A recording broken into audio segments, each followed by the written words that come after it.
Hello and welcome to the New York Sports Show. I'm your host, Dominic Konoveski.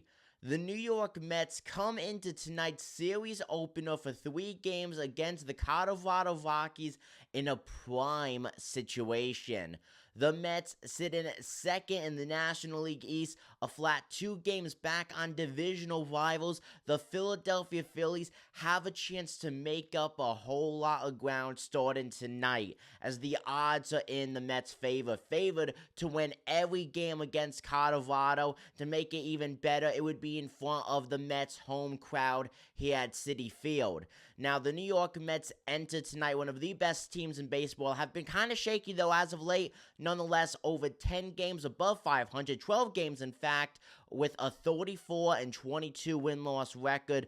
Meanwhile, the Colorado Rockies off to a historically bad start. We have not seen anything like this since the late 1800s. That's how bad the Rockies have been in. They're not even in their own zip code of bad. They're in their own century of bad. They are 9-47. Last win they got came several days ago against the New York Yankees, but their pitching lineup coming into the series not looking too good for them. For game 1, the Mets have David Peterson on the mound, 3-2, a 2.79 ERA. He's going up against Kyle Freeland, who is yet to win this season.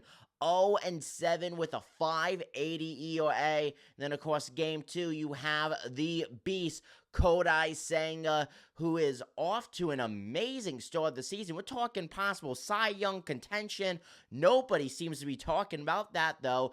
5-3 win-loss record and a 1.46 ERA. He's going up against Antonio Zenzatella, who is 1-9 in the win-loss column with a 6.50 ERA. And then closing things out for game 3 is former closer Clay Holmes, who comes into game 3 of this series with a 5-3 record and a 2.98 ERA.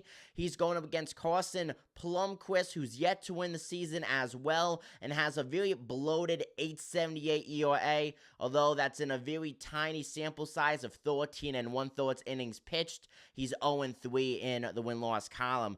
Offensively, Mets don't need to put up a big offensive production. They could probably win every game 1-0. The Rockies' offense also historically bad this season. Not really worried about that. The Mets just have to go out there and do their job. This is a great opportunity for Juan Soto to get back in his rhythm. We saw him debut the Soto Shuffle, but nonetheless, over his last 20 games played, he's batting way below the Mendoza line. So a chance for him to get things going, get things straight, and why not do it comfortably in front of the home crowd? Comment down below what you guys think. I'm Dominic Konoveski. Take it easy, folks.